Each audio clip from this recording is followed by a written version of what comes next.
হাসপাতাল কার্যক্রম চালু এবং একাডেমিক ভবনের অব্যবস্থাপনার প্রতিবাদে সুনামগঞ্জ মেডিকেল কলেজের শিক্ষার্থীরা আজকে অষ্টম দিনের মতো তাদের বিক্ষোভ কর্মসূচি পালন করছে। তো আজকের কর্মসূচির মধ্যে তারা রোড ব্লকেট করেছে, অর্থাৎ সুনামগঞ্জ সিলেট যে সড়ক রয়েছে সেই সড়কটি কিন্তু এখন পর্যন্ত প্রায় 1 ঘন্টা যাবৎ এই সড়ক অবরোধ করে রেখেছে। তারা অবরোধ করে বিক্ষোভ কর্মসূচি পালন করছে। আপনাদেরকে একটু যদি দেখায়, তারা কিন্তু একেবারে এই প্রধান সড়কেই অবস্থান করছে। প্রধান সড়ক অর্থাৎ সুনামগঞ্জ থেকে সারা দেশের যোগাযোগ এই মুহূর্তে বিচ্ছিন্ন রয়েছে বলা যায়। দুই পাশে প্রায় 2 শতাধিক যানবাহন আটকা পড়েছে। তবে একটা বিষয় হচ্ছে, তারা এখানে যারা জরুরি অবস্থায় আছে, অর্থাৎ রোগী বহনকারী যে সমস্ত গাড়ি রয়েছে এবং ইমার্জেন্সি অর্থাৎ যারা বিমানবন্দর যাবে তাদেরকে তারা এইসব গাড়ি তারা ছেড়ে দিচ্ছে।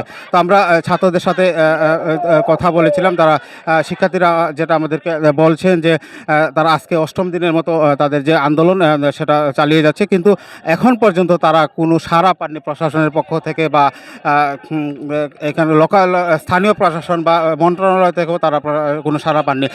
তারা যেটা বলছেন অষ্টম দিনের মতো, তারা বলছেন এখন পর্যন্ত আমরা তাদের যে আন্দোলন চালিয়ে যাচ্ছে সেই আন্দোলনের সাথে সুনামগঞ্জের সচেতন সমাজ, বিভিন্ন সচেতন মহলের প্রতিনিধিরা তাদের সাথে একাত্মতা পোষণ করেছে, কিন্তু প্রশাসন বা সরকারের পক্ষ থেকে এখন পর্যন্ত তারা সুনির্দিষ্ট কোনো সাড়া পাচ্ছে না, এমনটাই তারা অভিযোগ করছেন। তো আপনারা নিশ্চয়ই দেখতে পাচ্ছেন একেবারে সড়কের তাদের যেই জায়গায় তারা অবরোধ কর্মসূচি পালন করছে এর দুই প্রান্তে কিন্তু প্রায় 2 শতাধিক যানবাহন আটকা পড়েছে। তো তারা তারা আসলে মূলত দুটি দাবি নিয়ে যে আন্দোলন করছে আজকে অষ্টম দিনের মতো, একেবারে পুরোপুরি ক্লাস শাটডাউন এবং প্রশাসনিক ভবন শাটডাউন দিয়ে তারা সেই আন্দোলন চালিয়ে যাচ্ছে। তারা বলছেন যে তারা তাদের যে একাডেমিক ক্লাসের যে অন্যতম একটি ক্লাস, সেটা হচ্ছে তারা যে ওয়ার্ড ক্লাস, সেই ওয়ার্ড ক্লাস কিন্তু তারা করতে পারছে না, যেহেতু সুনামগঞ্জ মেডিকেল কলেজে এখন পর্যন্ত হাসপাতাল কার্যক্রম চালু হয়নি, যার ফলে তাদের যে ওয়ার্ড ক্লাস সেটা করতে পারছে না। আমরা একজন শিক্ষার্থীর সাথে কথা বলবো। আপনি বলবেন আজকে আপনার অষ্টম দিনের মতো আজকে বিক্ষোভে আছেন, আপনার এখন পর্যন্ত কোনো সাড়া পেয়েছেন কিনা সরকারের পক্ষ থেকে? আমরা এখনো পর্যন্ত কোনো সাড়া পাইনি প্রশাসনের পক্ষ থেকে। আজকে নিয়ে আমরা অষ্টম দিনের মতো হচ্ছে কি আন্দোলনে নেমেছি। সাড়া না পাওয়ার কারণে আমরা রাজপথ দখল করতে বাধ্য হয়েছি, কারণ আমাদের দেয়ালে পিঠ থেকে গিয়েছে। পাশাপাশি আমাদের যে এই 8 দিন ধরে একাডেমিক যে কার্যক্রম বন্ধ আছে, এই ব্যাপারেও টিচারদের কোনো টনক নড়ছে না। তাই আমরা হচ্ছে কি এক প্রকারে বাধ্য হয়েই আজকে আমরা এই রাস্তায় নেমেছি।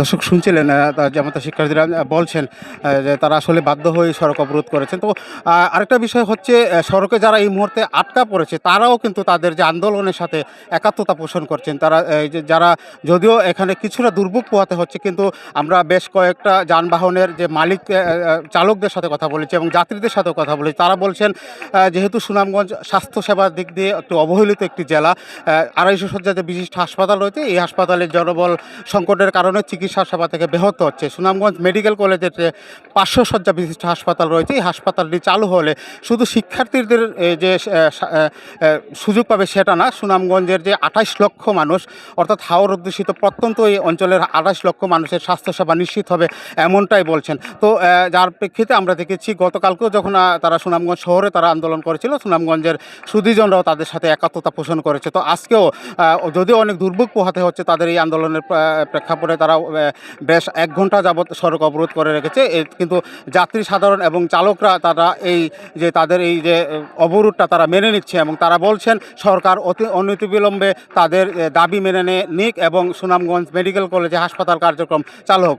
এই ছিল সুনামগঞ্জ মেডিকেল কলেজের শিক্ষার্থীদের আন্দোলনের থেকে সর্বশেষ।